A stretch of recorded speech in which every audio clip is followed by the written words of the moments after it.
नमस्कार, मैं हरिंदर शर्मा और आप देख रहे हैं कुशीनगर अपडेट। आरक्षण राजनीतिक लाभ या साधन या सामाजिक न्याय का अस्त्र। भारत में आरक्षण एक ऐसा विषय है जो हमेशा से विवादित रहा है। इसकी शुरुआत समाज में सदियों से चली आ रही है, असमानता को समाप्त करने के उद्देश्य से हुई थी। लेकिन वर्तमान में यह एक राजनीतिक हथकंडे के रूप में उपयोग किया जा रहा है। भारतीय राजनीति में जाति एक प्रमुख कारण रही है।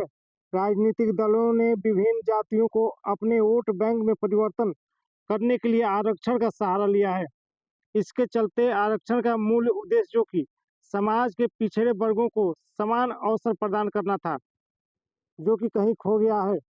वर्तमान में क्रीमी लेयर का मुद्दा सामने आया है। सुप्रीम कोर्ट ने फैसले में साफ साफ कहा कि क्रीमी लेयर का प्रावधान SC ST के आरक्षण में भी लागू होना चाहिए। इस फैसले का मकसद उन लोगों को आरक्षण का लाभ देना है जो वास्तव में इसके हकदार हैं, न कि उन लोगों को जो पहले से ही संपन्न हैं।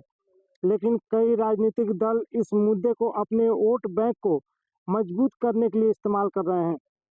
भारत बंद जैसे आंदोलन को देखकर यह स्पष्ट होता है कि राजनीतिक दल किस हद तक गिर सकते हैं। सुप्रीम कोर्ट का फैसला साक्ष्यों और तथ्यों पर आधारित होता है और उसे सड़कों पर विरोध प्रदर्शन करके नहीं बदला जा सकता। अगर इस तरह की परंपरा शुरू हो गई तो न्यायपालिका की स्वतंत्रता पर संकट आ सकता है, जो कि लोकतंत्र के लिए घातक है।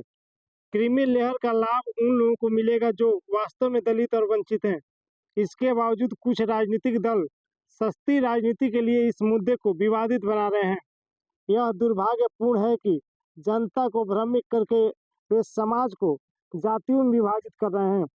सुप्रीम कोर्ट ने कई बार सरकार को OBC की क्रीमी लेयर लागू करने के लिए कहा, लेकिन तत्कालीन कांग्रेस सरकार ऐसा करने का साहस नहीं जुटा पाई।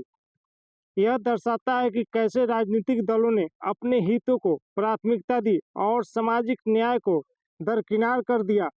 1993 में मजबूरन सुप्रीम कोर्ट को क्रीमी लेयर का प्रावधान करना पड़ा।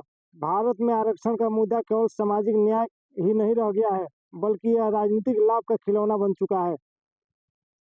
सुप्रीम कोर्ट को इस मुद्दे को हल करने के लिए ठोस कदम उठाने चाहिए, ताकि आरक्षण का लाभ वास्तव में उन लोगों तक पहुंच सके जो इसके हकदार हैं। आरक्षण को सामाजिक न्याय के हथियार के रूप में देखना चाहिए, न कि राजनीतिक लाभ के साधन के रूप में। अगर ऐसा नहीं हुआ तो आरक्षण की पूरी प्रक्रिया पर ही सवाल उठने लगेंगे और यह समाज को और भी विभाजित कर देगा। जय हिंद, जय भारत।